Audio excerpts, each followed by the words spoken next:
Today we are going to be testing some old school RuneScape free-to-play money makers.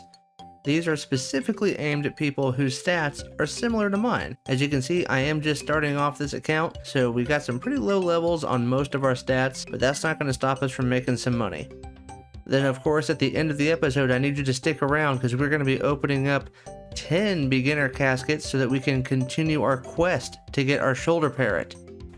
Our first method today involves this man right here, Diego. If you trade with him, you'll see he has the Chronicle. The Chronicle is used for teleporting to basically the Heroes Guild just south of Varrock. Now to use the Chronicle, you have to use these teleport cards. And these teleport cards cost roughly 150 coins. Now I've heard on the GE they can get up to 200 coins. So it's not a ton of money per card, but we can do a ton of inventories and get them all moved on the GE. So I'm going to start the timer now, and I'm going to be going for about 30 minutes or until I get all 10,000 spent. So when you buy these cards, as soon as you buy one, the price does go up. So I'm just going to be buying like 5 at a time. That way it takes a little bit longer, but our profits will stay up because we're not spending more on the items. Alright, so here we are at the Grand Exchange, and I was able to get 972 of these.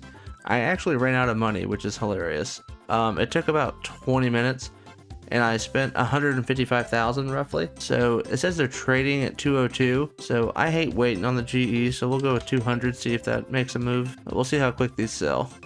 Ouch. Oh, that one hurts, but that's okay. We'll just have to be patient and hope that these sell a lot. If they don't, I guess I can just use them, because I do use those when I'm doing the treasure trails. Since we're already at the Grand Exchange, I'll move on to our second thing, and that's buying and selling feathers. I know this isn't a gigantic moneymaker, but it's so simple and so easy. You just have to have a little bit of patience on the GE. As you can see, I just sold 30,000 feathers for 3 coins. So that's obviously $90,000. Now, if I buy the same amount of feathers, let's see, now I'm going to buy them for 2 coins. Right now, they're actually trading at 2, so hopefully we can buy them quickly, but usually it's a slow buy at 2 coins. So after a few days, I'll have all of them purchased, and then I can sell them relatively quickly for 3 coins, which gives us a tidy 30,000 profit for doing literally nothing. So if you have an empty spot in your GE and you want something pretty consistent, I would just recommend doing that. Again, that's not going to be like game-changing amounts of money, but it's not nothing. If you've ever been a RuneScape noob like me, then I'm sure you know exactly where I'm at, just outside of Lumbridge. So usually they would suggest that you would just go around picking up cow hides that people leave behind as they're training on cows. But since I don't really want to waste any XP time because I have to build my account, I'm going to go ahead and do the cow killing myself, and then that way there's no competition to pick up the cow hides, because believe it or not, there can be competition doing that. So if you take out your own cows, then you limit the competition. So I'm going to do this for about 30 minutes, and we'll see what I can collect.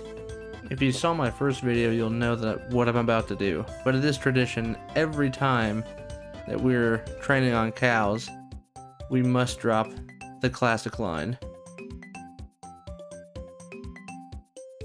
Alright, so I am right at 27 minutes. As you can see, I did get a clue scroll during that, so one of these cow hides, I should have 113, but whatever. You might also notice that we are in Al-Kharid because we can go right here to this bank and walk the short distance to the tanner. And I don't remember how much he costs, but he can tan these hides for you. And if we do a quick comparison on price, a cow hide is about 184 and leather is 240. So you're basically getting 60 GP per piece more. But the catch is you do have to come over here and talk to Ellis, I believe, and kind of go through a little bit of dialogue, and that will allow you to do the tanning.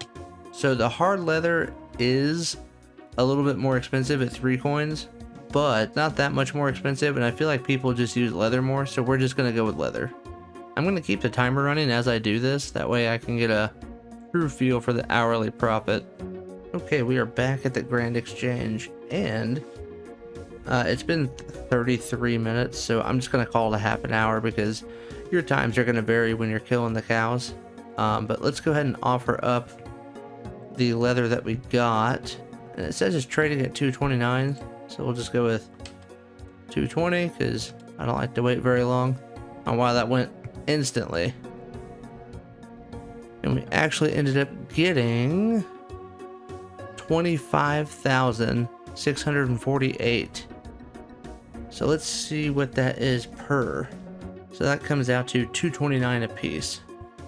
Our next method is the most absolute do-nothing, skill-less, most talentless way yet. Sometimes it's what you need to do, especially if you have some downtime and maybe have the game on a second monitor. But I'm over here at Barbarian Village, and you can see people are power fishing, and they literally just fish up and throw down the raw trout, salmon, whatever they're catching. You just go over here, fill up your pockets, and go bank it and come back. So I'm going to do this for about 15 minutes and see what we get. So as you can see, there is some severe competition here. This is not going quite like I thought it would. Seems like people are just grabbing it and cooking it immediately, but I'm having so much trouble picking these up. I think, what do they call that when you have like the, oh hey, but hold on, they're dropping the cook stuff. So let's grab the cook stuff too. I don't know, could be worth something here. Are they just like getting cooking skill bots or something? Makes sense, I guess, but let's check out the price difference here. 59 for cooked and 54 for raw. Oh, okay. So maybe that's a move. Maybe I should be cooking this, but I don't know. I'm trying to do some do-nothing stuff here. Alright, so after 15 minutes, here is what we got. We got raw and cooked trout and salmon. Now, I won't lie to you guys. I hated every bit of that. That was terrible. It was like pretending to be a bot, basically. And plus, you have to compete with other ones. I don't know what I'm actually going to get for all this stuff, but I don't know if I recommend this at all if you just enjoy life. Okay, so at 15 minutes, I made just under 12,000, which if you extrapolate that out, that's almost 50,000 GP an hour just picking up fish that people dropped. That's not even paying attention to whether or not it's cooked or raw or whatever. That's just grabbing what's there. So, I'd be lying if I said it didn't make some money. Before I show the results of all the different methods we've tried today, I'm going to crack open our 10 beginner reward caskets. Now again, we are desperately looking for the shoulder parrot, so let's see if we can get lucky today. Casket 1. Nope. Nope. I like law runes. I'll take them.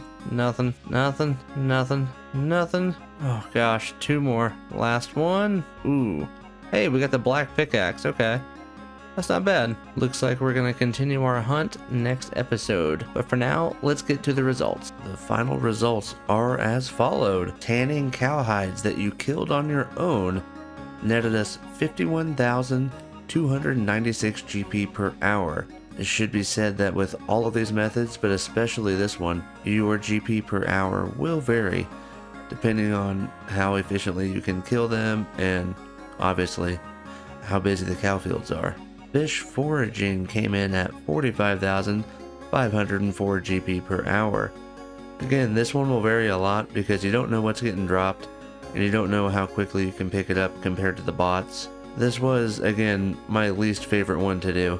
Now, feather flipping is a different story. It's a lot more AFK, literally. You just set it and forget it. I've had some flips go overnight, and then I'll get maybe 2 a day. But like my most recent one, for example, it's taken a few days to buy all of them at 2 GP. Your mileage will vary, just depends on the ebbs and flow of the market. And the very first method that we did was card flipping, and it came in at a whopping 121,536 GP per hour. The GP per hour is a kind of a skewed thing because they did not sell instantly.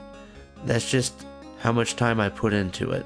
And my starting stack was only 150,000, so if you start with a lot more and you have a higher volume of cards, obviously your GP will go up. I'm not really sure how steady this one will be I know we had a really high number here, but this is one of those items that can be very easily obtained by people on their own. And honestly, I don't know why people would go to the GE over just going to the village to buy them themselves, but whatever. People not wanting to take the extra steps is going to be our profit. And that will completely conclude the video today, so thank you guys very much for watching. If you like what you saw, hit the like button, subscribe, we'll have more coming out soon. Until next time, I'll catch you cool cats on the flip side. Goodbye.